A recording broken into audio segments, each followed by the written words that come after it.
Langsung aneh jelasin aja ya untuk agenda di RBS pada tahun ini.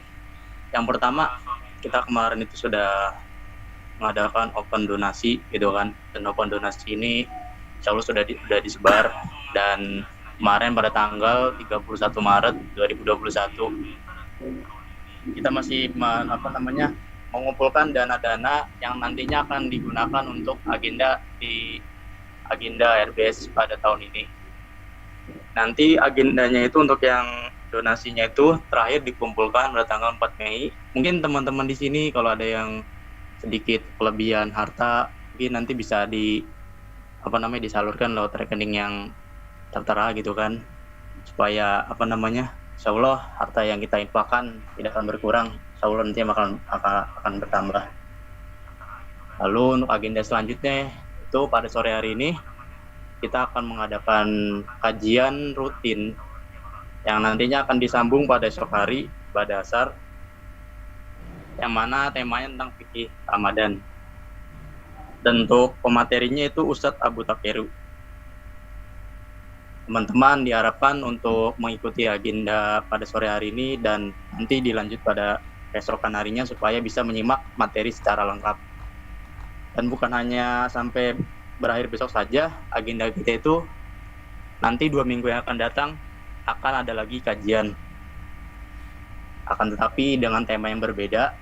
Untuk waktunya itu alhamdulillah sudah disepakati, yaitu jam 9 pagi sampai zuhur.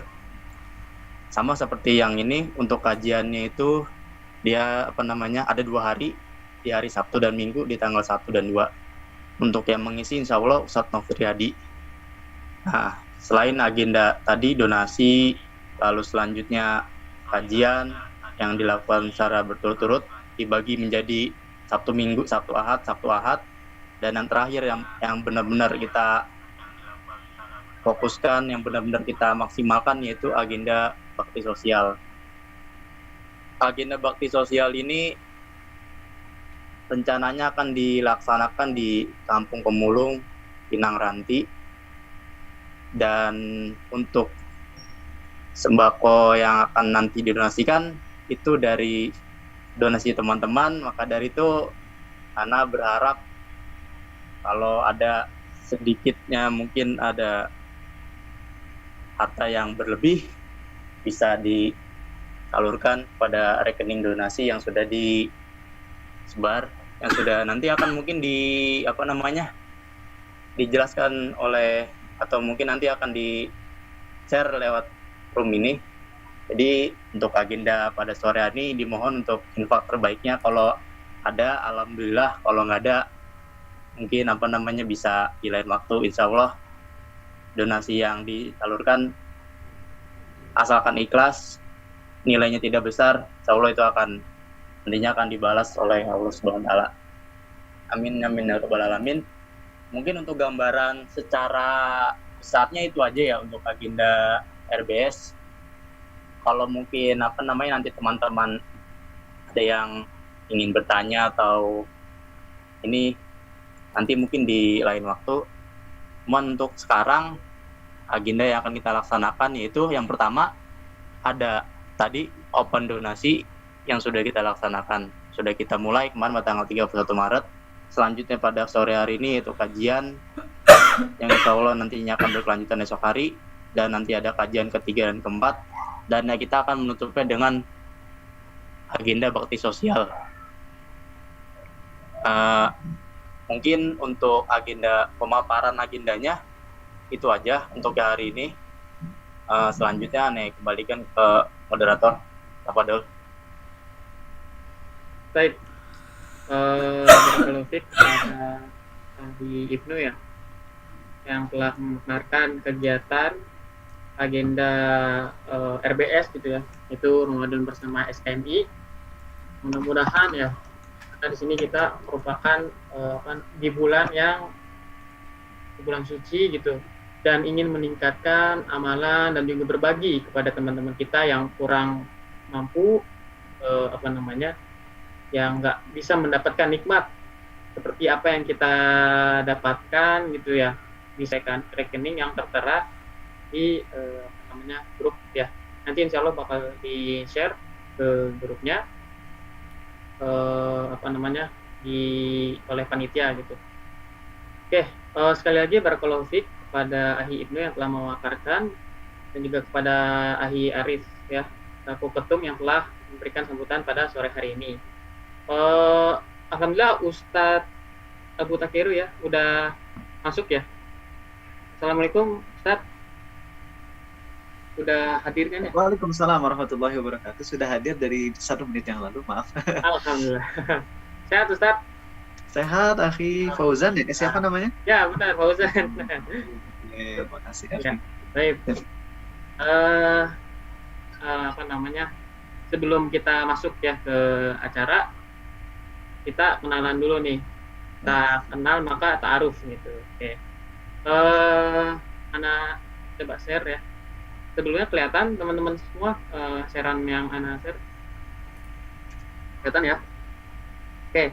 Jadi pada sore hari ini sampai besok ya. Itu Ustadz Rizal Fadli Nur Hadi ya, atau yang bisa dikenal dengan Abu Takiru. Beliau tempat kelahiran beliau di Bandung, yang tanggal lahirnya 1 September, beda 2 hari dengan saya, 3 September saya. Ya sekedar informasi saja sih, nggak penting tapi. Lalu pendidikan formal beliau ya, itu ada SDPN Setiabudi, lalu SMP Negeri 12 Bandung, Epic Australia sih ya, terus SMA Negeri 2 Bandung. Lalu selanjutnya pendidikan Islam, yaitu Epic East Preston Islamic College, Melbourne, Victoria, Australia. Lalu Imarat Arabic and Islamic Campus. Dan pengalaman organisasi beliau yaitu Peer Helper Anti Drugs, Anti Narkoba di Melbourne, Australia. Ketua bidang tahsin Quran di SMA 2 Bandung. Pembina dan penasihat komunitas Paradise Driver. Mungkin teman-teman yang udah pernah lihat ya. Jadi ada komunitas yang bernama Paradise Driver yang pembinanya tuh Ustadz Rizal Fadli tuh. Bisa dikenal dengan Abu Takiru. Beliau memiliki prestasi juara 1 tahfiz Quran, lalu juara 3 fahmil Quran ya, dan juga murid teladan East Preston. Kesibukan saat ini yaitu trainer muda, owner Umir's Online Shop, founder dan penasihat komunitas Paradise Driver, pengelola channel YouTube Abu Takiru. Dan buat teman-teman semua yang penasaran ya dengan beliau, bisa dicek langsung ke akun Facebooknya yaitu Abu Takiru Rizal, lalu Instagramnya Abu Takiru 0, YouTube-nya Abu Takiru, dan mungkin nomor WA ya, barangkali ada keperluan gitu, bisa dihubungi dan tertera di sini. Oke, mungkin itu saja ya perkenalan sebelum kita memasuki kajian pada sore hari ini. Alhamdulillah Ustadz sendiri juga udah datang. Tanpa berlama-lama lagi, mungkin Ana serahkan langsung kepada Ustadz Abu Takiru. Pada Ustadz Abu Takiru, waktu dan tempat kami persilakan. Oke, jazakumullahu khairan. Assalamualaikum warahmatullahi wabarakatuh. Waalaikumsalam warahmatullahi wabarakatuh. Bismillahi wassalatu wassalam ala rasulillah. Innal hamdalillah nahmaduhu wa nasta'inuhu wa nastaghfiruh. Sungguh segala puja dan puji hanya milik Allah. Kita puji Dia, kita mohon pertolongan dan ampunannya. Wa na'udzu billahi min syururi anfusina wa min sayyiati a'malina. Kita mohon perlindungan kepada Allah dari keburukan diri kita dan keburukan amal perbuatan kita. May yahdihillahu fala mudhillalah. Barang siapa yang Allah beri hidayah, tak akan ada seorang pun yang bisa menyesatkan. Wa may yudlil fala hadiyalah. Dan barang siapa yang Allah sesatkan, tak akan ada seorang pun yang bisa memberi petunjuk. Asyhadu an la ilaha illallah. Aku bersaksi tiada Tuhan yang berhak disembah dengan benar kecuali Allah. Wa asyhadu anna Muhammadan abduhu wa rasuluh. Dan aku bersaksi bahwasanya Muhammad adalah hamba dan rasulnya. Amma ba'd. Allahumma sholli wa sallim ala Muhammad wa ala ali Muhammad. Teman-teman semua, ini kita ngebahas tentang fikih Ramadan. Jujur aja ini hal yang sangat baik di saat kajian Ramadan biasanya pembahasan yang diulang-ulang adalah perkara nasihat bagaimana untuk motivasi banyakin puasa, maksudnya banyakin baca Quran, tarawih dan sebagainya. Ini kita ngebahas tentang fikih puasa. Memang kalau misalnya dibahas dari awal sampai akhir dari seluruh mazhab tentu nggak bisa. Kalian ngundang penceramah, tentunya kalian siap menerima materi dari penceramah tersebut. Apapun pendapat yang Ustadz sampaikan, berarti kalian siap untuk menerima ilmunya, walaupun untuk mengamalkannya itu dikembalikan kepada masing-masing individu kalian. Dalam perkara puasa, kalau ngebahas masalah fikih, perlu kalian tahu ya, bahwasanya ulama dari dulu banyak banget perbedaan pendapat. Tapi perbedaan pendapat dalam perkara fikih yang hanyalah perbedaan pendapat yang bisa diterima, hanyalah perbedaan pendapat yang dipegang oleh ulama-ulama yang lurus. Jadi kalau kalian mau mengetahui, perbedaan pendapat dari dulu udah ada, tapi nggak semua perbedaan pendapat tuh bisa kita toleransi. Saya mau ngawalin ini dulu dengan akidah, pembahasan akidah ya. Karena penting bagi kalian yang umat Islam. Kalian jangan sampai terjebak dengan statement perbedaan itu indah. Jangan terjebak dengan statement perbedaan itu indah. Karena justru yang indah adalah persatuan. Allah berfirman, wa'tasimu bihablillahi jami'an wa la tafarraqu. Berpegang teguhlah kepada tali agama Allah ini, Islam, dan janganlah bercerai-berai. Maka perpecahan, perbedaan pendapat merupakan sesuatu yang tidak baik dari satu sisi. Oke, kalian harus pahami itu. Tapi di sisi lain, perbedaan pendapat adalah keniscayaan yang pasti ada. Allah berkata di surah Hud di ayat-ayat terakhir ya, illa man rahima rabbuk walidzalika khalaqakum, bukan ayat sebelumnya itu apa? Walau syaa rabbuka laja'alan nasa ummatan wahidah wa la yazaluna mukhtalifin. Kalau Allah menghendaki, Allah bisa saja menjadikan manusia itu menjadi umat yang satu, tapi mereka senantiasa berselisih, kata Allah. Illa man rahima rabbuk, kecuali orang-orang yang dirahmati oleh Tuhanmu. Walidzalika khalaqahum, dan untuk itulah Allah menciptakan mereka. Nah, jadi teman-teman, masalah perbedaan pendapat dalam perkara fikih perlu kalian hati-hati. Yakni ada perbedaan pendapat yang sifatnya memang ulama yang lurus memang beda pendapat, maka di situ kita toleran. Tapi kalau ada perbedaan pendapat yang nyeleneh, di situ kita nggak boleh memegang pendapat tersebut. Saya kasih contoh, ya. Buat Mas Dandi Yusuf, saya mau nanya ya Mas ya, insyaallah bisa di-onin mikrofonnya, mikrofonnya bisa di-onin. Nah, Mas Dandi Yusuf usia berapa tahun? Alhamdulillah sekarang masih 21 tahun, Ustaz. 21 dulu SMA di mana? SMA apa? SMA IT Al-Halimiyah, Ustaz, namanya. Di kota apa? Di Jakarta Timur, Ustaz. Oh, Jakarta Timur. Mas Dandi Yusuf, nanti kalau mau nikah insya Allah sama akhwat ya, berapa rencananya? Oke lah. Ya, secara pas sudah nikah nih, pas nikah sama akhwat, kriteria nutup aurat yang diinginkan gimana, Mas Dandi Yusuf? Coba lebih spesifik, nutup auratnya kayak gimana? Apakah ya, dengan Allah, kalau kerudung yang stylish yang kayak es krim cone gitu muter-muter gitu, atau yang kayak gimana? Coba secara spesifiknya gimana? Ya, kalau dari aneh ya, kriterianya mungkin standarnya kayak seperti menutup aurat ya. Yang pasti kan kalau untuk seorang wanita itu yang terlihat adalah telapak tangan dan wajah ya. Ya mungkin kalau karena seperti itu ya, tapi pakaiannya juga menutupi apa yang sudah disyariatkan oleh Islam. Ya mungkin seperti itu sih. Jadi kalau pakaiannya mau modelnya apa-apa, yang model yang kayak tadi diikat segala macam ya, menurut Ani ya bebas aja sih kayaknya. Bebas ya. Jadi masih penting menutup aurat dan tidak membentuk lekuk tubuh ya, seperti itu. Oke. Jadi boleh-boleh aja ya pakai kostum Pikachu ya. Karena kan nutup aurat tuh semuanya ya. Gede, lebih tebel, nggak ada lekukannya kan, dia banget ndutin. Oke. Jadi sebetulnya kalau secara lebih generalnya, nutup aurat bagi wanita itu nggak transparan, nggak membentuk lekuk, dan juga nggak menarik perhatian. kecuali kalau di hadapan suami. Kalau di hadapan suami justru usahakan yang paling atraktif. Kalau di luar itu aja sih sebenarnya, nggak membentuk lekukan, nggak transparan, dan juga nggak menarik perhatian. Artinya kalau menyengaja pakai pakaian yang membentuk perhatian, misalnya pakai kerudung panjang gitu, tapi modelnya tuh ada gambar Power Ranger pink misalnya, kayak gitu ya jangan. Ya karena itu nantinya akan menarik perhatian orang-orang. Kalau saya punya murid, Masya Allah, dia ganteng super dah, luar biasa. SKPS-nya 10. Tahu SKPS, satuan kegantengan per second kuadrat. Gantengnya luar biasa. Dan dia bilang, "Kak, saya tuh kalau ngelihat cewek terbuka, ya saya biasa aja gitu. Normal banget ya.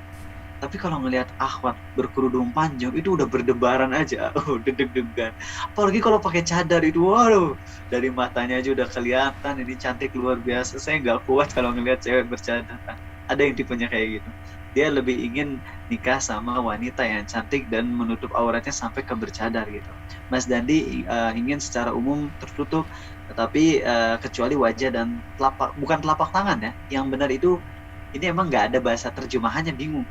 Jadi kafaihi itu artinya dari pergelangan sampai jari jemari. Ini namanya kafaih. Kedua ini dari pergelangan sampai jari jemari. Cuman di terjemahan bahasa Indonesia telapak tangan. Tapi kalau kalian baca kitab fikih ulama klasik yang diterjemahkan, itu mereka menyampaikan wanita itu seluruh tubuhnya aurat kecuali wajah dan telapak tangan depan dan telapak tangan belakang. Bingung nggak? Telapak tangan depan dan telapak tangan belakang, karena emang nggak ada bahasa terjemahan yang pas. Jadi sebenarnya wanita itu yang wajib ditutupi seluruh tubuh kecuali wajah dan ini dari pergelangan tangan sampai jari jemari itu bukan aurat, baik yang depan maupun yang belakang itu bukan aurat. Ya, sehingga nggak perlu ada mukena yang diginiin, nutup belakangnya terus di sininya pakai tali gitu, nggak usah. Ya, cukup sampai pergelangan, mungkin pakai mukena yang di sininya tuh ada karetnya sehingga ketika takbir nggak merosot. Nah, saya kenapa menyampaikan ini? Ini jangan kira ini di luar pembahasan yang saya bakalan bahas. Karena ini pembahasan fikih, kalian harus tahu dulu akidah. Ya, masalah fikih yang ditolerir adalah permasalahan fikih dari para ulama yang memang lurus akidahnya, yang memang mereka memiliki dalil yang kuat, penafsiran yang kuat.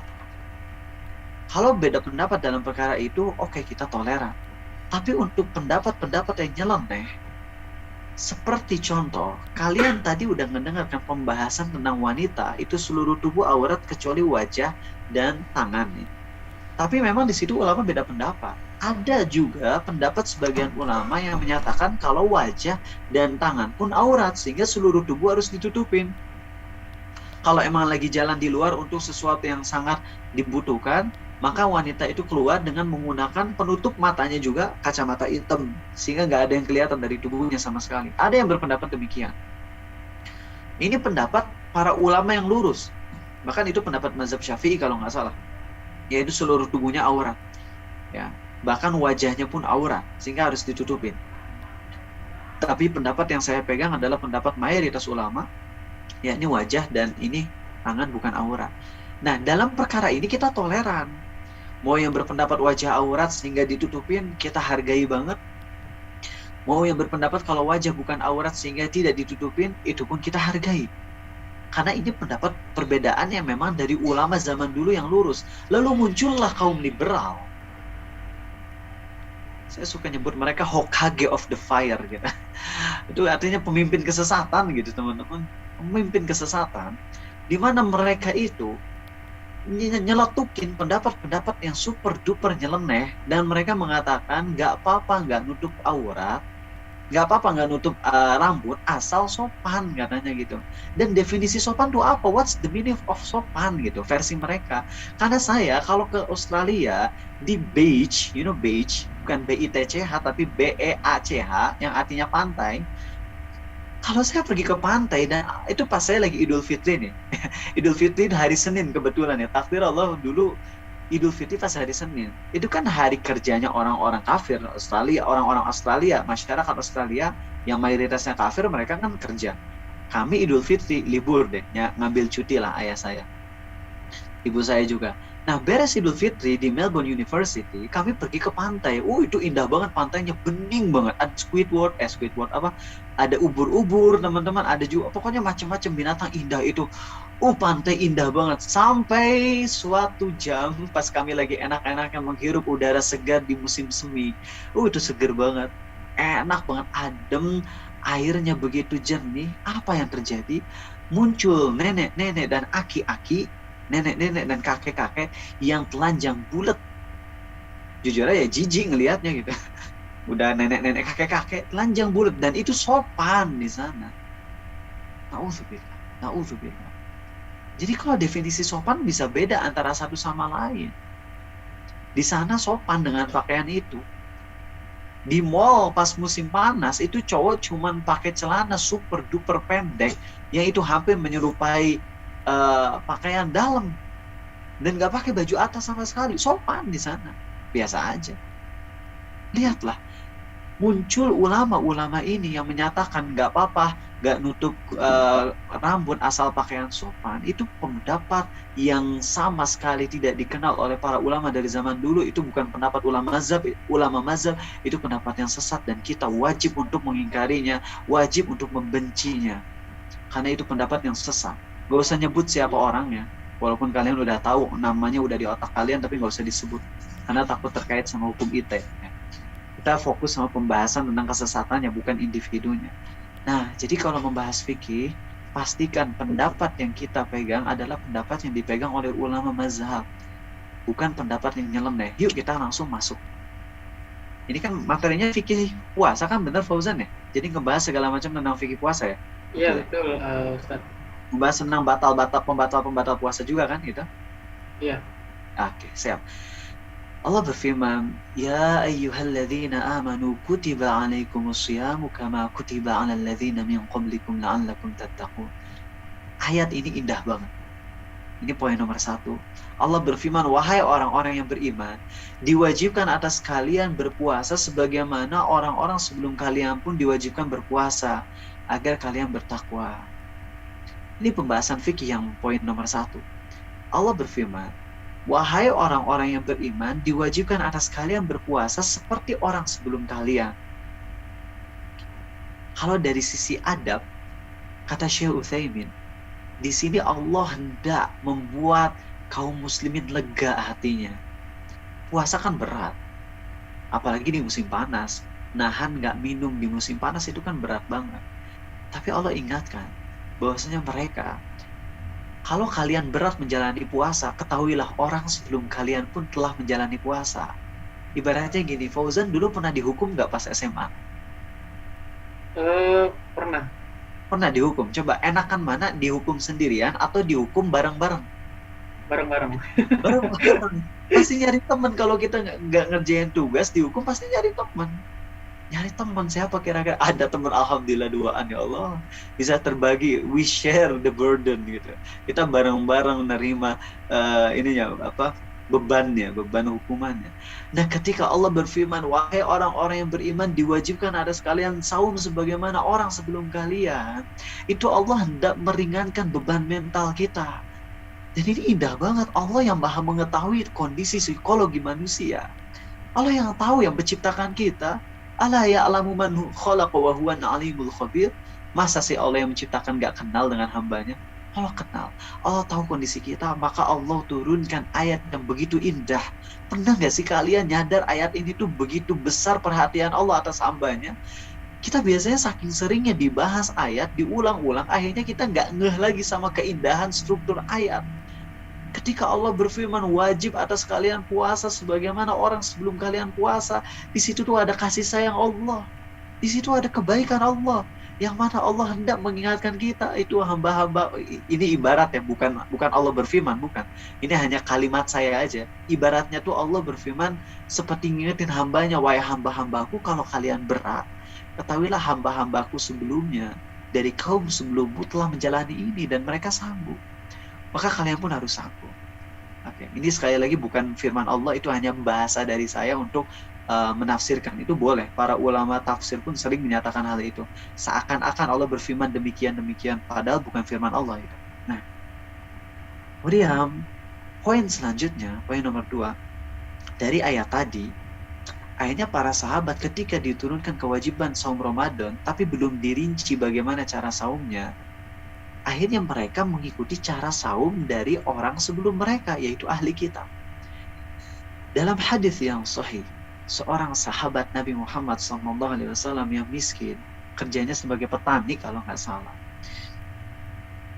kan diwajibin puasa tuh. Dan puasa ahli kitab terdahulu adalah mereka itu makan di waktu maghrib, batasnya sampai tidur.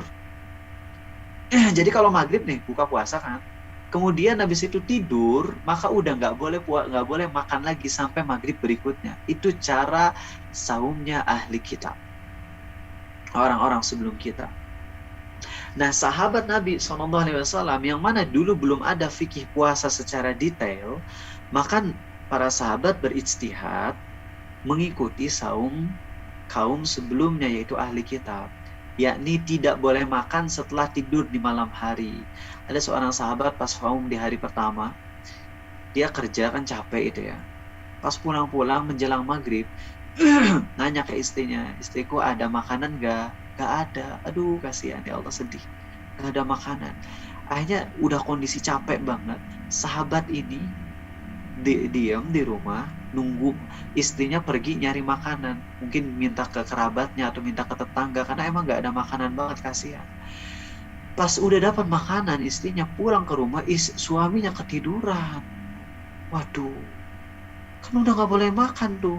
Besoknya ya udah gak makan lagi, besoknya kerja lagi, pingsan. Sedih banget tuh, kasihan banget. Jujur kalau ngebaca kisah sahabat Nabi SAW tuh hati kita tersentuh banget. Buat kalian yang kena corona dan ayahnya di PHK, ayahnya kalian cuma bisa makan sehari, dengar kisah sahabat Nabi SAW, Abu Hurairah yang sampai pingsan gak makan berhari-hari. Nah, setelah pingsan, Allah lihat lagi-lagi Allah turunkan ayatnya yang penuh dengan kasih sayangnya. Jadi turunnya ayat itu berangsur-angsur. Bahkan terkadang satu ayat itu nggak komplit, teman-teman. Terkadang-kadang Allah turunkan satu ayat, tapi ada lafaz yang belum masuk ke dalam ayat tersebut. Ya, emang terkadang kayak gitu. Dan kita bakalan tahu kalau kita sering baca hadis, kita bakalan tahu turunnya Quran kan berangsur-angsur, dan terkadang lafaz dari ayat Quran itu baru diturunkannya setelah beberapa masa. Di antara lafaz yang baru diturunkan, ayatnya sudah diturunkan di satu ayat, tapi ada lafaz yang belum diturunkan dari Allah, adalah apa? Wakulu washrobu hatta yatabayyana lakumul khaytul abyadu minal khaytil aswadi minal fajr. Ini ayat yang lafaz ini turunnya tuh belakangan, yaitu apa? Makanlah dan minumlah sampai nampak pada kalian perbedaan antara benang putih dan benang hitam, yakni fajar. Ya. Jadi kalian boleh makan, boleh minum sampai waktu fajar, sampai subuh, azan subuh yang asli, bukan azan subuh versi orang-orang yang nggak ngelihat jadwal sehingga mereka azan duluan. Sampai ada orang yang azan maghrib itu setengah jam sebelum waktunya udah beres azan, pakai mikrofon ngomong, "Oh, minta maaf, salah jadwal," katanya gitu. Kok dia asal-asalan aja azan begitu. Jadi teman-teman, cara saum kita, ini definisi saum versi syariat Muhammad SAW adalah apa? Menahan diri dari makan dan minum serta hal-hal yang membatalkan saum dari waktu fajar sampai maghrib. Itu adalah definisi saum syariat Muhammad SAW. Adapun syariat terdahulu adalah makan dan minum di malam hari dan gak boleh makan lagi sampai maghrib besoknya kalau udah ketiduran, kalau udah tidur. Paham kan? Secara sekarang saum Ramadan adalah saum yang sangat ringan di syariat Muhammad SAW. Kemudian setelah kita paham poin nomor ini, maka kita harus tahu pembatal-pembatal Ramadan. Karena sebenarnya kalau secara fikih yang dibahas tentang puasa Ramadan tentu adalah yang wajib-wajibnya, yakni yang membatalkannya. Yang wajib dalam saum Ramadan adalah menahan diri dari pembatal. Itu kan. Nanti kalau mau ngebahas bagaimana agar saumnya lebih maksimal, tentu mungkin itu dibahas besok ya. Insya Allah besok saya ke Bogor jam 5 ke Bogor, terus nanti jam 12 tuh dari Bogor udah OTW Bandung. Kalau nggak macet, dan sepertinya insya Allah nggak macet dengan adanya jalan tol yang baru, ya, jalan tol yang layang, maka saya sampai Bandung sekitar jam 3. Berarti jam 4 tuh udah bisa nyampe rumah mudah-mudahan, sehingga saya bisa nyampein maksimal. Kalau besok ternyata saya belum nyampe rumah, berarti saya paling ngisinya di rumah makan ya, di rumah makan atau di mana gitu. Jadi mungkin maaf kalau backgroundnya ada orang banyak kalau besok, tapi diusahakan udah sampai rumah sebelum asar. Nah teman-teman, nanti besok kita bahas lebih detail bagaimana agar lebih maksimal dalam saum Ramadan ini. Sekarang kita bahas dulu pembatal-pembatal inti saum ya, dan hal-hal yang berkaitan tentang sesuatu yang dikira sebagai pembatal saum. Itu dulu untuk poin hari ini.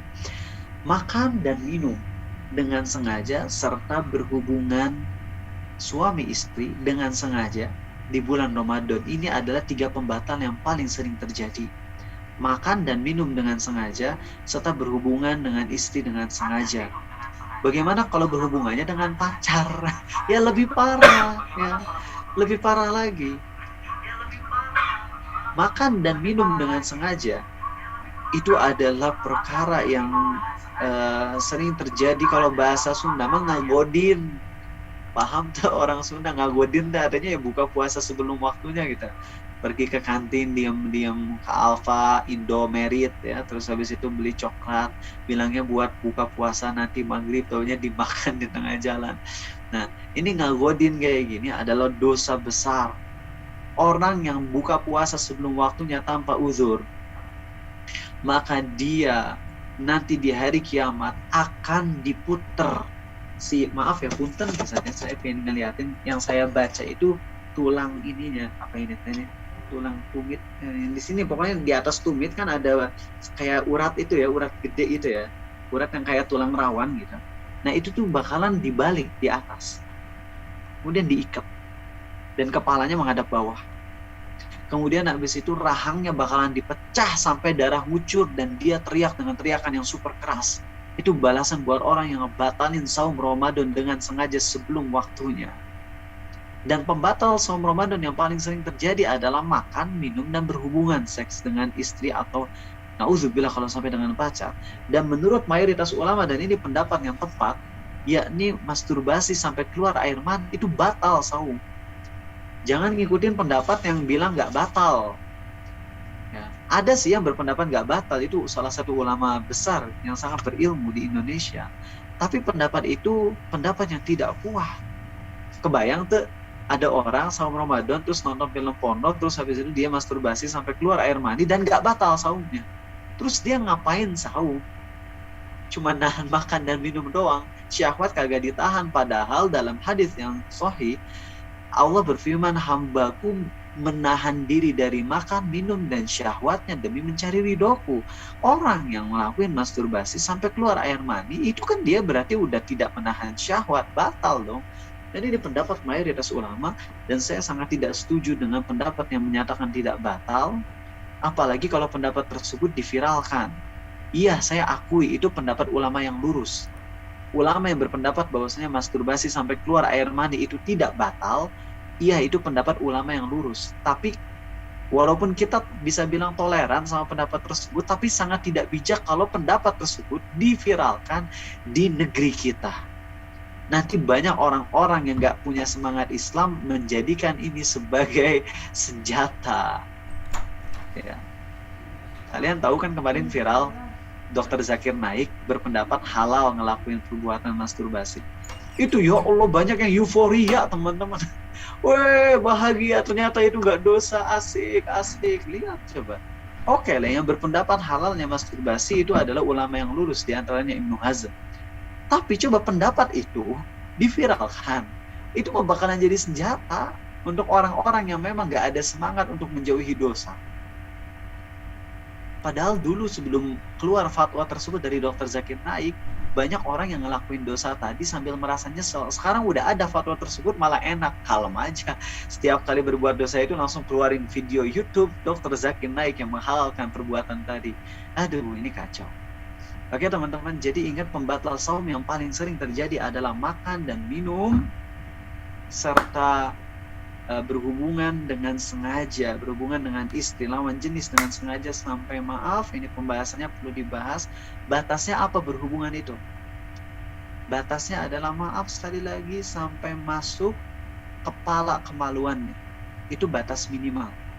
Jadi kalau kepala kemaluan laki-laki belum masuk ke lubang wanita, itu belum batal saumnya. Tapi kalau misalnya maaf, tidak sampai masuk tapi keluar air mani, ya batal. Sedangkan kalau masuk, walaupun nggak keluar air mani, batal saumnya. Dan itu nanti ada hukuman tersendiri. Hukumannya parah. Tadi baru ada yang nge-DM, lucu. Bapak-bapak, Ustadz, tadi saya berhubungan dengan istri beneran lupa. Aduh, bisa ya lupa ya? Berhubungan dengan istri lupa katanya. Batal nggak Ustadz? Ya saya bilang nggak batal. Mandi junub aja mandi, nggak batal saum. Kan lupa. Bener-bener lupa, asli lupa. Iya lupa. Ini kok bisa ya bapak-bapak sampai lupa begitu? Terus istrinya kok nggak ngingetin? Mungkin istrinya lupa juga. Mungkin lagi tidur bareng, lalu nggak sengaja ngiranya lagi di alam mimpi gitu ya. Akhirnya berhubungannya nggak batal orang semacam ini karena bener-bener lupa. Kalau dia inget, walaupun ingetnya cuma 2 detik, itu harus langsung dilepas. Kalau udah inget tapi masih lanjut 1 detik, 2 detik, batal itu saumnya. Ya. Oke, itu fikih yang paling inti, yaitu yang namanya saum adalah menahan diri dari makan, minum, dan berhubungan badan dengan lawan jenis, ya sampai maaf masuk kepala kemaluan. Itu kadar minimalnya, apalagi kalau sampai masuk seluruhnya. Jangan dibayangin teman-teman ya, ini takutnya malah jadi syahwatnya kalian malah terganggu. Ya, tapi ini pembahasan fikih. Saya berusaha untuk membahas dengan bahasa yang gak vulgar. Itu batal saum. Oke. Nah, kemudian mari untuk perkara makan dan minum, kita bahas lagi beberapa hal yang berkaitan dengan ini. Yaitu bagaimana dengan makan sisa makanan yang ada di mulut atau lidah. Nah, ini penting. Sisa makanan, pendapat yang saya lebih pilih di antara pendapat para ulama, yang saya lebih merasa kuat pendapat tersebut adalah sisa makanan yang ada di mulut kita, kalau berbentuk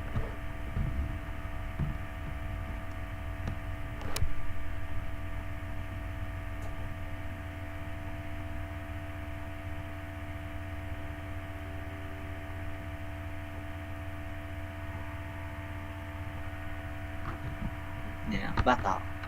Adapun kalau misalnya makanan tersebut masih ada rasanya di lidah, tapi udah nggak ada zat padatnya. Contoh apa? Kalian makan sambal, itu setelah kalian minum udah nggak ada. Kalau dia di lidah udah nggak ada apa-apa, Kalian minum sirup ABCD, ya, nggak boleh nyebut merek kan. Terus kalian minum tuh yang rasa anggur kayak atau rasa jeruk, kalian udah minum. Emang sih ada oren-orennya di lidah, tapi kalian udah kumur-kumur, udah gosok gigi, tapi masih ada rasa manis-manisnya. Terus kalian sengaja ditelen, itu nggak batal, karena udah nggak ada zat padatnya pada saat itu. Itu udah bercampur dengan air liur, dengan ludah, dan itu nggak bisa untuk dihilangin. Sama kasusnya ketika kalian sholat ya, kalian kan udah gosok gigi nih biar harum mulut, gosok gigi pakai pasta gigi rada banyak, digosok giginya, digosok juga lidahnya, karena emang yang sunnah adalah digosok juga lidah ya. Saat kalian lagi gosok gigi, bukan cuma gigi tapi lidah juga digosok. Terus kalian kumur-kumur, masih ada rasa min-minnya, lalu kalian sholat, kalian sengaja nelen air liur yang bercampur dengan rasa min tersebut, tidak batal, nggak batal. Paham ya? Jadi ini penting, perkara penting. Masalah makan dan minuman yang sering ditanyakan adalah bagaimana hukumnya makan makanan yang tersisa di mulut. Maka rinciannya adalah kalau ada zat padatnya, maka memakannya dengan sengaja batal. Kalau nggak sengaja, ya itu mah udah jelas nggak batal kalau nggak sengaja. Kalau sengaja batal kalau ada zatnya. Adapun kalau yang sifatnya itu cair, ya, cair yang sisa doang, bukan cairan yang emang ada banyak, bukan cairan yang misalnya 1 sendok ini, 1 sendok ada cairan terus dimakan, itu batal. Tapi kalau misalnya kita udah minum 1 sendok teh, udah ditelan, setelah ditelan kan masih ada sisa-sisa sari-sarinya ya. Nah, yang tersisa kayak gitu, yang udah tercampur dengan air liur yang sangat sedikit dan itu udah berbentuk cair, nggak bisa dihilangin itu kan. Walaupun udah kumur-kumur, kadang masih ada rasa sedikit, jelas itu tidak membatalkan. Oke, itu perkara makan dan minum. Kemudian selanjutnya perkara istimna, ya ini masturbasi, ada, kalau saya nggak salah, saya ngebaca pendapat yang berpendapat kalau ngeluarin air madhi itu pricum atau kum bacanya, saya nggak ngerti.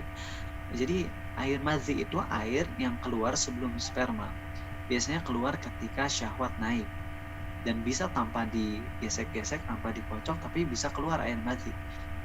Biasanya ser sendiri, dan itu nggak ada perasaan ejakulasi, nggak ada perasaan nikmat.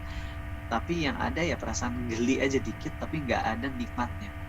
Kalau ejakulasi itu kita ngerasa enak banget sampai seluruh tubuh ngerasa nikmat, habis itu lemes.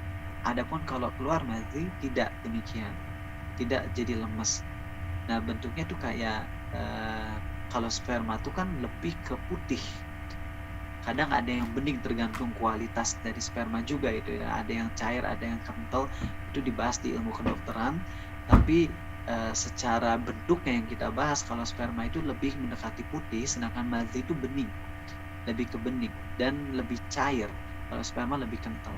Nah, kalau orang keluar madhi tanpa dia menyengaja, misalnya kan ada cewek lewat cantik dan terbuka pakaiannya, habis itu dia kerangsang keluar madhi, jelas sepakat ulama tidak batal itu. Tapi kalau nggak salah saya pernah baca pendapat ulama yang menyatakan untuk air madhi, kalau keluarnya madhi itu karena emang menyengaja, baik dengan cara bercumbu atau dikocok kemaluan sampai keluar air madhi, itu batal. Ada yang berpendapat itu, tapi saya nggak mengikuti pendapat tersebut. Saya lebih cenderung ke pendapat yang batal tuh kalau sampai keluar air sperma, air mani. Adapun air madhi tidak batal. Jadi kalau ada orang yang maaf melakukan istimna, masturbasi, tapi nggak sampai keluar, itu tidak batal. Tapi kalau sampai keluar batal. Cuman jelas dosanya ada, dosa tetap. Dan yang namanya dosa jangan diremehkan. Itu kan benar-benar antara surga, itu mah antara dia ketika ngelakuin masturbasi di bulan Ramadan di siang hari, itu tuh ibaratnya udah ada di tepi neraka jahanam aja, udah ada di tepi banget, tinggal masuk. Kalau keluar masuk tuh neraka jahanam, kalau nggak keluar ya tetap aja dosa, dan itu bisa mengurangi pahala saum banget. Dan serem loh teman-teman, ternyata kalau kalian baca syarah Riyadhus Shalihin dari kalangan Syekh Utsaimin, beliau menukil sebagian kecil ulama berpendapat bahwasanya meninggalkan saum Ramadan itu murtad. Tapi memang pendapat ini adalah pendapat yang keliru ya, pendapat yang tidak benar. Tapi saya hanya meng-highlight betapa besarnya dosa meninggalkan saum Ramadan, sampai-sampai sebagian ulama berpendapat meninggalkan saum Ramadan dengan sengaja itu murtad, kafir. Walaupun sekali lagi ini pendapat yang tidak tepat. Ya. Pendapat yang lebih tepat adalah orang Islam yang meninggalkan saum Ramadan, dia meyakini wajibnya Ramadan, tapi dia malas, maka dia tidak murtad, tapi dosanya super besar. Melebihi dosa zina, melebihi dosa mabok, melebihi dosa durhaka ke orang tua. Iya, kalau itu benar. Jadi dosa terbesar dalam Islam adalah nomor 1 kekafiran, nomor 1 adalah kekafiran dan kesyirikan akbar, itu setara. Kemudian habis dosa kekafiran dan kesyirikan akbar, dosa terbesar kedua yang melebihi dosa membunuh tentunya adalah dosa meninggalkan sholat. Jadi dosa meninggalkan sholat itu lebih besar dari membunuh berdasarkan kesepakatan ulama. Oke. Berdasarkan kesepakatan ulama, dosa meninggalkan sholat itu lebih besar daripada dosa membunuh. Hanya saja ulama berbeda pendapat.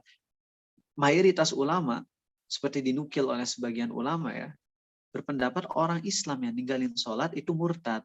Berarti derajat orang yang ninggalin sholat sama, setara dengan orang kafir. Sama dengan orang musyrik.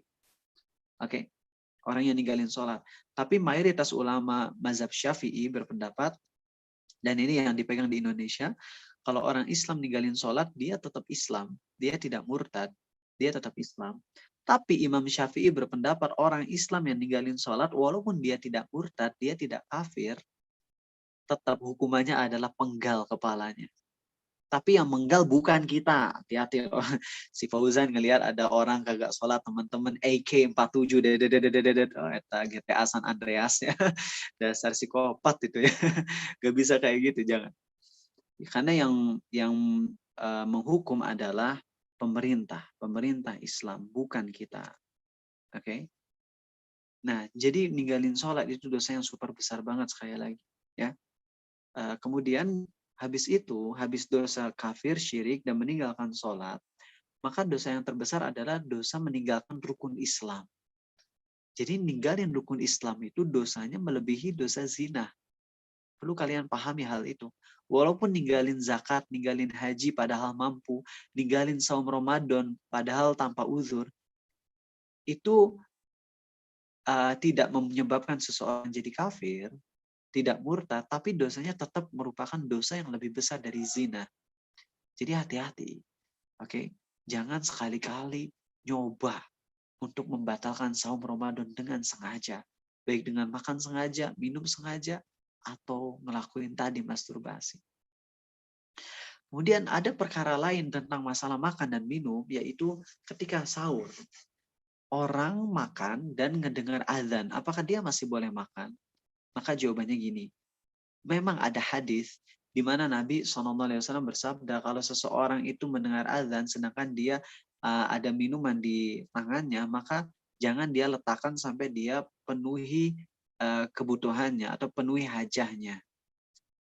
Tapi pendapat yang paling kuat dalam pembahasan hadis tersebut adalah hadis tersebut telah dimansuh, telah dinasakh alias mansuh.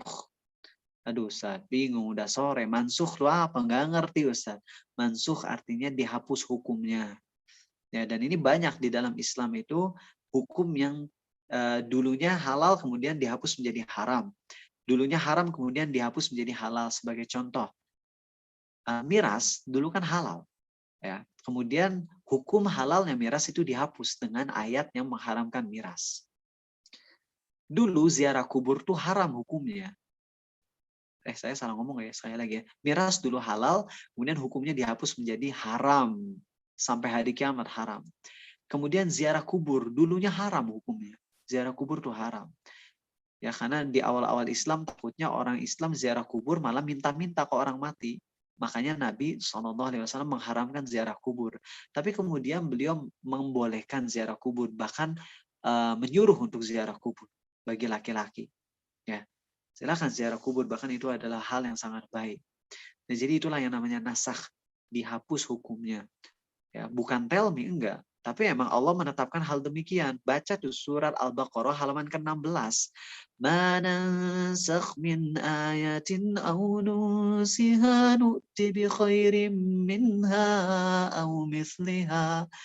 Tidaklah Allah menghapus suatu ayat atau membuat ayat tersebut menjadi lupa ya dari Nabi Muhammad SAW. Jadi beliau udah hafal, kemudian ayatnya dicabut dari ingatan beliau, ya, dibuat ngeblank, dibuat lupa, melainkan Allah akan menggantinya dengan yang lebih baik dengannya atau yang semisalnya. Jadi ada ini namanya nasakh, yakni hukum yang dihapus. Yang ngehapusnya Allah, bukan kita. Kalau kita udah nggak punya hak untuk ngehapus hukum-hukum yang udah ada dalam Islam, udah paten, nggak boleh kita hapus hukum-hukum Islam. Dulunya wajib, kemudian kita bilang sekarang mah udah nggak wajib. Ente siapa? Yang boleh ngehapus hukum tersebut hanya Allah dan Rasulnya SAW atas perintah Allah. Oke, jadi mengenai hadis tentang Nabi kita SAW bersabda, maka kalau seseorang di antara kalian dia lagi minum, ya, kemudian dia mendengar azan, maka jangan letakkan sampai dia memenuhi hajahnya. Udah minum dulu. Dulu guru saya nyaranin saya gini. Jadi kalau kalian lagi makan, minum, terus udah azan subuh, udah makan aja sampai kenyang dulu. Ya, makan dulu aja yang ada di piring, makan, minum yang ada di gelas, terus udah nggak boleh lagi makan. Jadi beliau membolehkan bahkan kalau misalnya udah azan subuh nih, makan dulu aja sampai habis, minum dulu sampai habis. Tapi pendapat ini tidak benar. Pendapat yang lebih tepat mengenai hadis tadi adalah maksudnya itu kalau mendengar azan pertama subuh. Jadi subuh itu disunahkan ada 2 kali azan. Azan pertama itu dilaksanakan ya sekitar 10-15 menit sebelum azan yang kedua. Ya. Jadi azan yang pertama itu dilaksanakan sekitar 15 menit sebelum subuh yang asli. Kemudian habis itu 15 menit kemudian baru subuh yang aslinya. Dan jadi hadis tadi lebih tepatnya untuk ditafsirkan sebagai makan minum aja ketika kedengaran azan yang pertama itu. Ya, wallahu alam, ini pembincangan yang sangat panjang, tapi intinya kalau kalian bingung, apalagi udah sore, udah ngantuk, apalagi saya ya teman-teman. Nah, buat teman-teman yang bingung sama pembahasan saya, langsung aja ke kesimpulan. Ya, the conclusion is, kalau kalian makan, minum, kemudian masuk waktu subuh, udah harus berhenti total. Nggak ada ngomong, yang penting kan azannya ada yang banyak nih, kita pilih azan yang paling terakhir aja Ustadz. Nggak kayak gitu. Ya. Tapi ada yang bilang katanya boleh makan sampai azannya beres. Jadi nunggu aja, kita milih yang muadzin yang paling panjang azannya ya, biar makannya masih panjang gitu. Sampai la ilaha illallah terakhir baru kita berhenti makan. Tidak seperti itu. Kalau udah datang waktu subuh, yakni ayat tadi, wakulu washrabu hatta yatabayyana lakumul khaytul abyadu minal khaytil aswadi minal fajr. Makan dan minum sampai waktu subuh, udah titik. Itu menghapus semua ayat atau dalil yang membolehkan makan setelah subuh. Kalau ada dalil hadis yang membolehkan makan walaupun udah waktu subuh, maka seluruh dalil tersebut dihapus dengan adanya ayat yang tadi. Perintah dari Allah untuk makan dan minum sampai waktu subuh. Dah no tolerance.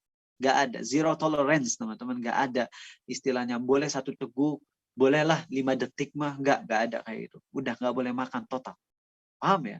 Jadi kalau kalian bangun tidur, sebelum subuh, 1 menit sebelum subuh, pakai buat minum. Minum aja 2-3 gelas. Klek. Habis itu 5 detik sebelum subuh, udah pas waktu subuh, udah nggak boleh lagi, walaupun cuma 1 tetes itu nggak boleh. Batal kalau sengaja, dosa besar. Ustadz, tapi dulu nggak tahu. Dulu saya ngikutin pendapat yang ngebolehin makan. Nah, kalau dulu pernah ngikutin pendapat tersebut, nggak apa-apa. Kan dulu belum ngerti, belum tahu. Nggak harus dikodok, nggak harus. Oke, seperti itu ya.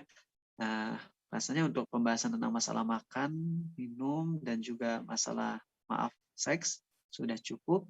Kita sekarang masuk ke pembatal yang lain yang ada di sekitar kita. Fauzan sampai jam berapa? Kan sampai 5:30 nih. Untuk tanya jawab mulainya jam berapa, Fauzan? Untuk tanya jawab itu mulainya 17:25. 17:55? 25. 25. Oh, iya. Berarti masih lumayan banyak. Kalau kayak gitu saya pingin dulu nih request buat teman-teman yang ada di Zoom ini. Saya pingin ngecek nih udah 38 orang. Kan ini udah loyok-loyoknya terakhir. Saya pingin ngecek berapa orang sih yang ada di sini. Silakan buka aplikasi Instagram. Seperti biasa saya mas selalu minta gini ya. Silakan buka aplikasi Instagram, lalu kalian silakan follow Abu Takeru 0. Yang sudah memfollow, unfollow dulu, terus follow lagi. Di sini saya pengen ngecek nama-namanya. Abu Takeru 0 di Instagram. Silakan follow. Yang sudah nge-follow dulu, unfollow dulu, terus follow lagi. Abu Takeru 0. Udah ada Robi, Mimanullah, ada Muhammad Rizki, baru 3 orang. Silakan Abu Takeru 0, Fauzan Azim. Udah. Abu Takeru 0. Arfan, Gautama, udah datang. Ayo terus, saya masih nunggu. Oke. Nur Aini, SG Meli, ada 7 orang. Ayo terus, lanjut. Minimal 50%-nya deh. Oke, Abu Takeru 0 di Instagram, silakan di follow. Dan saya ngecek berapa orang yang hadir. Saya sebenarnya no problem sama sekali ya, berapa orang pun yang hadir, karena saya udah sering ceramah di depan 1 atau 2 orang, no problem kok. Asal serius, gitu aja. Saya pernah ngisi di Untip ya, sensor, di sebuah kampus terkenal. Itu yang hadir 800 orang di Zoom. Pas saya cek, ternyata cuma sekitar 100 yang ngedengerin dengan cara tadi. Saya nggak bisa baik sangka kalau mereka nggak ada kuota, nggak mungkin. Soalnya mereka on cam semua. On cam semuanya. Tapi mereka kelihatan capek, tidur. Mungkin karena itu waktu ngisi ospek gitu ya. Ospek online. 800 orang on cam semua, tapi pas saya cek yang hadir cuma 100 yang benar-benar ngedengerin. Yang lain tuh entah kemana, mungkin udah hilang aja karena kecapeannya, wajar. Nah, kalian di sini walaupun hadir 40 orangan, tapi hadir mayoritasnya benar-benar yang no problem. Saya senang banget teman-teman, jazakumullah khairan ya. Oke, kita lanjut ke pembahasan selanjutnya. Apa sih yang ngebatalin saum Ramadan lagi? Bekam. Pendapat yang terkuat masalah bekam adalah tidak batal. Walaupun memang ada hadis yang menyatakan yang dibekam dan yang membekam batal. Jadi orang lagi saum terus dibekam, dan pembekam dan yang dibekamnya batal. Tapi insya Allah pendapat yang lebih tepat adalah tidak batal. Itu hadis tersebut mansukh, dihapus hukumnya. Dulunya batal, kemudian dihapus menjadi tidak batal. Sehingga bagi yang mau berbekam di bulan Ramadan, karena emang kalian udah ngerasa nggak enak, hanya ingin dibekam, silakan, halal. Dan tidak batal puasanya. Ya. Selanjutnya, untuk pembatal-pembatal saum yang aneh-aneh, yang nyeleneh, yang pernah ada kentut dalam air. Aduh, katanya batal, ya Allah, kentut dalam air batal. Ini nggak benar. Ya. Pakai cotton bud di telinga. Ya, terus apa lagi? Ngupil, ngucek mata, ngilangin kotoran mata. Ini semua pakai parfum, pakai fresh care. Ya, karena ada sebagian ulama yang menyatakan tentang kalau misalnya pakai minyak-minyak itu yang bisa bikin seger, ngeresap ke dalam tubuh lewat pori-pori, akhirnya bikin seger, itu makruh katanya, atau bisa sampai batal ya, saya belum tahu, lupa. Kalau nggak salah mereka memakruhkan. Nah, ini pendapat-pendapat yang tidak tepat ya dalam pandangan saya, dalam pendapat yang saya pegang ya. Tentu tetap memuliakan para ulama tersebut karena mereka ulama yang lurus. Adapun kalau kentut dalam air, saya nggak tahu itu siapa yang mencetuskannya. Kok bisa batal kentut dalam air? Katanya nanti airnya masuk, jadi kenyang gitu. Aduh, nggak bisa gitu lah. Ente makan lewat mana sih? Bingung saya ya. Makan kan lewat mulut, teman-teman. Bukan lewat belakang. Lagian kita tahu kalau secara biologi yang namanya makan itu kan lewat mulut, terus lewat ke kerongkongan, masuk ke lambung.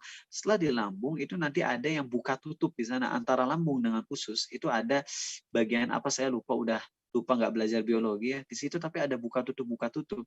Dan intinya nanti lama-lama masuk ke dalam usus, jadi kotoran. Nah kalau yang dari bawah, dari anus, yang nggak bisa masuk ke lambung. Gimana cara masuknya itu nggak bisa. Karena lambung itu tempat makanan, bukan tempat BAB. BAB itu ada setelah nyampe ke usus. Seperti itu. Nah, jadi tadi tentang ngupil, cotton bud, ya, dan sebagainya, ini nggak membatalkan. Sikat gigi pakai odol, itu hukumnya sama dengan hadis dari Ibnu Abbas, di mana Ibnu Abbas berkata, ini ucapan sahabat ya, bukan ucapan Nabi Muhammad SAW, tapi Ibnu Abbas adalah salah satu ulamanya sahabat, jadi tentunya bisa dijadikan dalil. Tidak masalah bagi seseorang untuk mencicipi makanan selama dia membuangnya lagi, tidak sampai masuk ke dalam lambungnya, berarti tidak ditelan. Jadi nggak apa-apa kalian masak, nyicipin kuahnya, terus dilepehin lagi. Itu no problem. Maka kalau seseorang sikat gigi pakai odol, sebenarnya lebih ringan. Kalau nyicipin cairan makanan aja boleh, apalagi odol yang bentuknya bukan cairan. Tentu lebih boleh lagi. No problem kalian sikat gigi pakai odol. Sampai lidahnya juga. Habis itu kalian kumur-kumur, ludahin. Kumur-kumur, ludahin. Usahakan sampai sebisa mungkin hilang rasanya. Kalau udah diludahin ternyata masih ada bekas rasa min-min, kembali ke tadi hukumnya no problem. Untuk makanan, minuman yang tercampur dengan ludah yang tidak bisa dihilangkan, itu no problem. Oke, semoga terjawab ini. Kemudian masalah swab test. Udah saya bahas di Instagram sih ya. Intinya swab test itu kalau yang swab test, kalau yang lewat hidung insya Allah nggak batal. Kalau yang lewat mulut itu emang bikin mual. Dan memang ada pembatal puasa yang saya yakini, yaitu muntah dengan sengaja. Itu batal. Cara muntah dengan sengaja adalah masukin tangan ke dalam kerongkongan kita. Sampai ngerasa ada sensasi mual, akhirnya muntah. Orang yang muntah dengan sengaja itu batal. Ya. Nah, jadi kalau swab test yang lewat hidung itu nggak akan bikin mual, maka itu tidak batal. Adapun kalau yang dimasukkan ke dalam kerongkongan sampai bikin mual, kalau tidak muntah, insya Allah saya lebih cenderung ke pendapat tidak batal. Adapun kalau muntah, di sini saya belum tahu batal atau enggak. Kalau Ustadz Raihanul Bahren sih lebih cenderung ke pendapat, beliau dokter ya, Ustadz sekaligus dokter.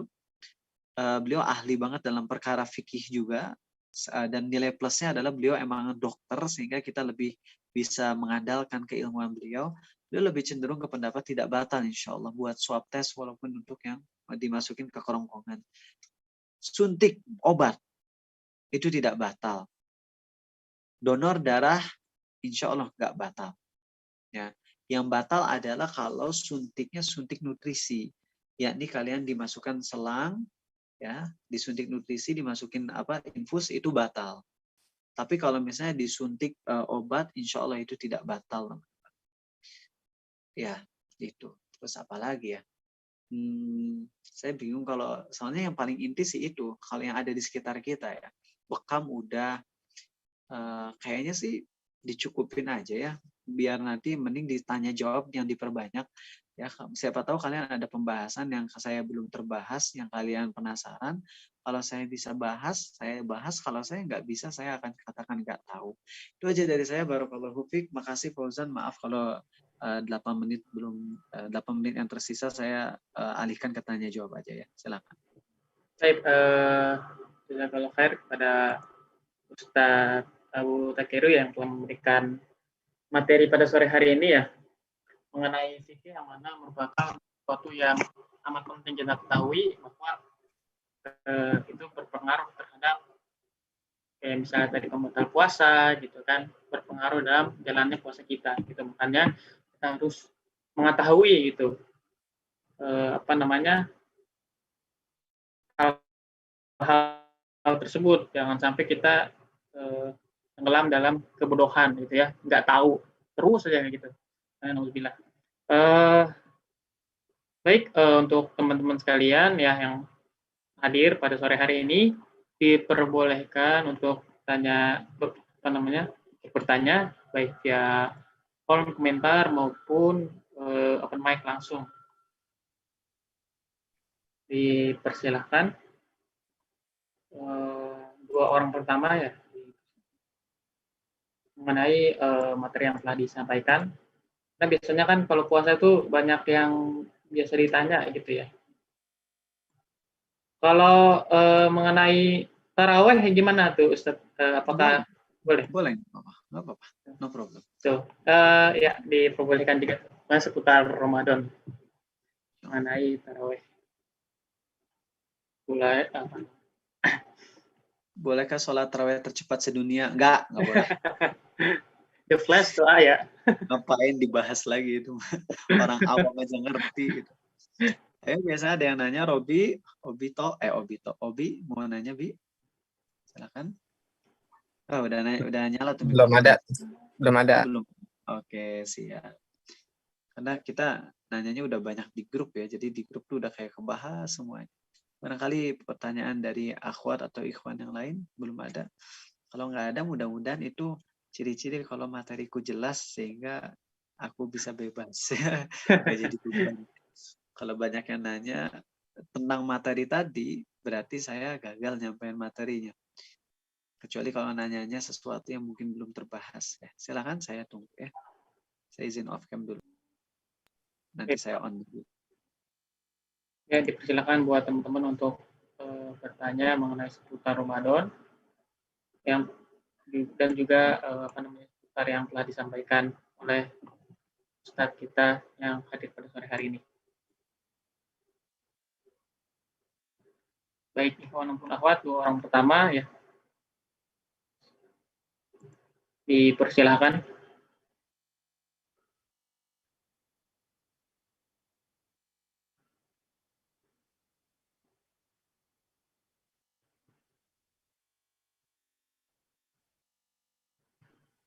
Oke, kalau sampai sekarang belum ada, kita lanjut dulu aja pembahasan tentang taraweh. Oh, ini udah ada nih. Oh, udah ada nih. Ya.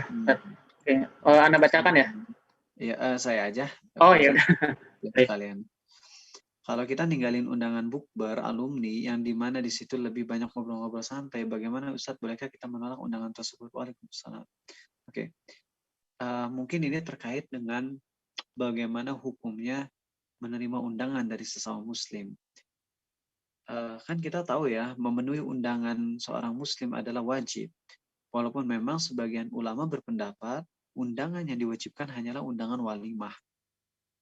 Tapi pendapat yang lebih saya pegang adalah seluruh tipe undangan itu wajib untuk dihadiri selama kita tidak ada uzur. Lalu bagaimana dengan undangan makan bukber bersama alumni? Maka saya jawab nggak usah hadir. Kenapa? Karena secara fakta kita udah ngelihat kalau makan bareng alumni SMA dan sebagainya, pertama itu nyampur cewek cowok, campur baur. Ya. Kedua, yang diobrolin pun terkadang hal-hal yang bisa nyakitin hati. Lo udah kerja belum? Lo udah nikah belum? Lo udah punya anak belum? Dan itu bisa nyakitin hati. Ketiga, mereka itu bukan kerabat kita. Sehingga nggak ada istilahnya, oh kamu nggak mau hadir di acara kita, berarti kamu mutusin silaturahim. Ini keliru besar. Silaturahim itu untuk kerabat. Teman kita nggak ada hubungan kerabat. Paling ketemunya di Nabi Adam gitu antara kita dengan mereka. Atau Nabi Nuh deh, jangan kejauhan. Jadi kita nggak ada hubungan kerabat tuh kalau kita bisa ketemu sama mereka di ayah keempat. Berarti di ayah, kakek, buyut. Setelah buyut apa ya? Ayahnya buyut gitu ya. Itu baru kerabat. Nah sekarang kita nggak ketemu. Saya sama Fauzan, kita ketemunya di mana Fauzan? Kayaknya ketemunya di kakek ke-100. Mungkin kita bukan kerabat. Tapi kita saudara sesama muslim. Nah, jadi nggak ada istilahnya mutus silaturahim. Dan juga sama dengan pacar tuh. Kalau mau mutusin pacar, putusin aja. Jangan bilang, kamu mau mutusin aku, kau telah memutus silaturahim denganku. Alah, modus itu sih nggak ada silaturahim bareng pacar. Sama pacar tuh nggak ada. Mereka nggak punya hubungan kerabat. Blok aja nggak apa-apa. Nggak dosa. Apa nanti nggak dosa Ustadz kalau kita kan mendiamkan saudara sesama muslim lebih dari 3 hari? Enggak. Hadis itu nggak berlaku untuk mutusin pacar. Untuk mutusin pacar mah kalau kalian ngeblok sampai mati pun nggak dosa, teman-teman. Karena memutuskan hubungan dengan seseorang atas landasan agama itu boleh. Yang nggak boleh itu kalau untuk alasan duniawi. Saya sama Fauzan tengkar gara-gara kita beda tim sepak bola yang kita dukung. Nah itu 3 hari lewat, terus kita nggak saling sapa, jahanam. Kita masuk jahanam. Tapi kalau misalnya saya ngejauhin Fauzan, karena misal, na'udzubillah, Fauzan ini ngelakuin ritual ibadah yang menyesatkan. 10 Muharram, Fauzan ngambil pedang, terus habis itu mencabik-cabik punggungnya sendiri. Syiah gitu ya. Ini saya menjauhi Fauzan, karena alasan tersebut, boleh sampai mati pun memutus hubungan, boleh. Begitupun sama pacar. Pacar kan menjauhinya karena kita nggak mau dosa. Maka boleh menjauhi mereka. Ya, nggak ada istilahnya mutus silaturahim. Oke, semoga terjawab. Jadi jauhin aja, nggak usah ikut bukber. Izin aja, maaf saya nggak bisa hadir. Maaf saya nggak hadir ya. Itu aja jawab. Kenapa nggak mau hadir? Lagi pingin bareng keluarga aja gitu. Pingin di rumah.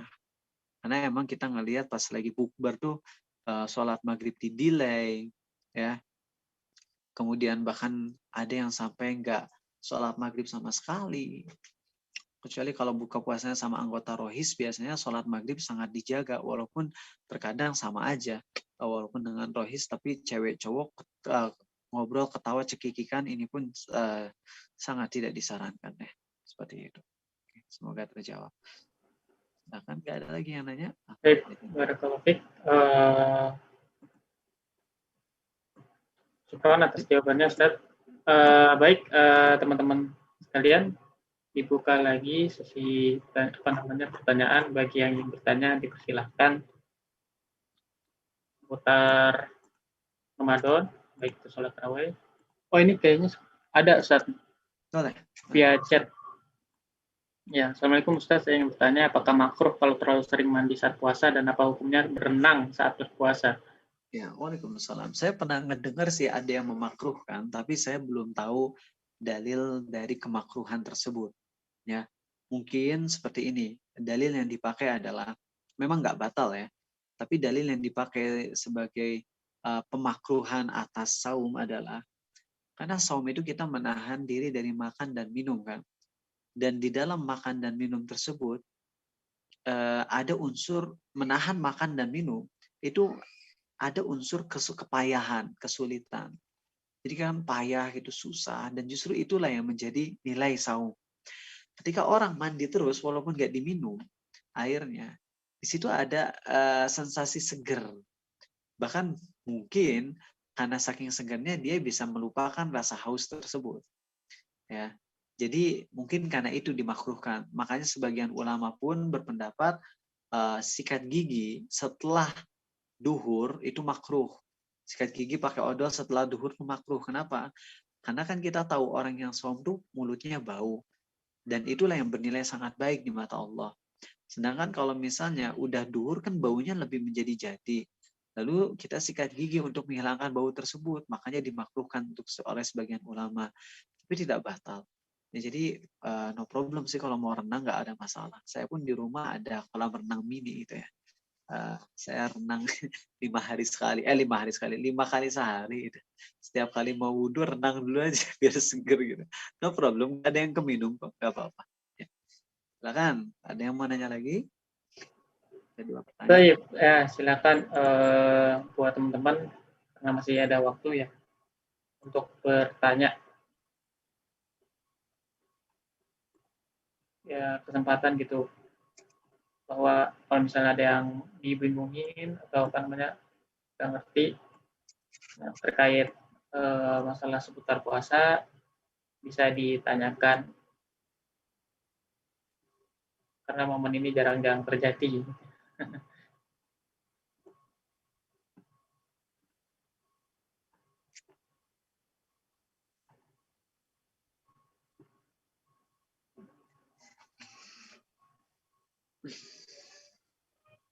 Nggak ada? Kalau nggak ada, yes, aku bisa istirahat. Iya, sepertinya nggak ada nih. Nggak ada, oke. Iya. Jangan saya ini. Besok insya Allah kita ketemu lagi untuk pembahasan bagaimana memaksimalkan bulan Ramadan ya insya Allah. Mungkin saya besok lebih ngebahas tentang biar bisa menggapai Ramadan yang terbaik insya Allah. Sebenarnya udah ada dibahas di Instagram TV saya. Masih ada tuh ya Instagram TV pembahasan tentang Ramadan dan itu cukup panjang tapi nggak apa-apa besok saya bahas di sini ya. Oke, insya Allah. Pak Haji Fauzan, bagaimana Ya, mau dicoba? mungkin sebelum ditutup ada closing statement yang bisa diberikan Ustaz. Oke, insya Allah. Teman-teman semua, tidak ada satupun pengorbanan kita yang dilakukan untuk mencari ridho Allah yang sia-sia itu nggak ada. Oke, nggak ada. Maka ketika kalian panas-panasan, capek-capean, nahan diri dari dosa, ingatlah, itu semua akan membuat kita insya Allah selamat di hari kiamat kelak. Di hari kiamat kelak nanti, ada orang yang ingin kembali ke dunia, walaupun hanya sekejap, hanya untuk bisa sedekah. Dan sedangkan kita masih hidup dan kita masih bisa melakukan banyak amal soleh. Maka seharusnya itu jadi hal yang kita syukuri banget. Kita syukur. Dan semoga kita selamat di akhirat kelak insya Allah. Ya, dengan kita melaksanakan saum ini, berharaplah pahala dari Allah, ampunan Allah. Insya Allah dengan kayak gitu kita bakalan selamat. Itu aja dari saya, Fauzan. Baik, barakallahu fiik. Syukron kepada Ustaz Abu Takeru ya, yang telah memberikan materi pada hari ini ya. Mulai dari apa namanya tadi udah kita simak mengenai persatuan lebih utama daripada perbedaan, terus mengenai masalah perbedaan fikih ya, yang ditolerir oleh ulama yang lurus gitu. Kalau misalnya ulama yang nyeleneh, jangan diikuti gitu. Seperti itu. Dan juga apa namanya pembatal puasa, mulai dari makan dan minum, berhubungan ya, dan juga apa namanya mengenai dosa-dosa yang membuat apa namanya kita keluar dari Islam. Mungkin itu saja ya yang bisa panitia sediakan pada sore hari ini. Insya Allah teman-teman semua besok masih ada lagi untuk kajian kedua yang pembicara kita masih sama, ya Ustaz Takeru. Kita akhiri kajian pada sore hari ini dengan membaca lafaz hamdalah. Alhamdulillahirabbil alamin. Alhamdulillahirabbil alamin. Lalu istighfar sebenar-benarnya, astagfirullahaladzim. Lalu kita tutup dengan doa kafaratul majlis. Subhanakallahumma wa bihamdika asyhadu an la ilaha illa anta astaghfiruka wa atubu ilaik. Kurang lebihnya mohon maaf. Wassalamualaikum warahmatullahi wabarakatuh. Waalaikumsalam warahmatullahi wabarakatuh.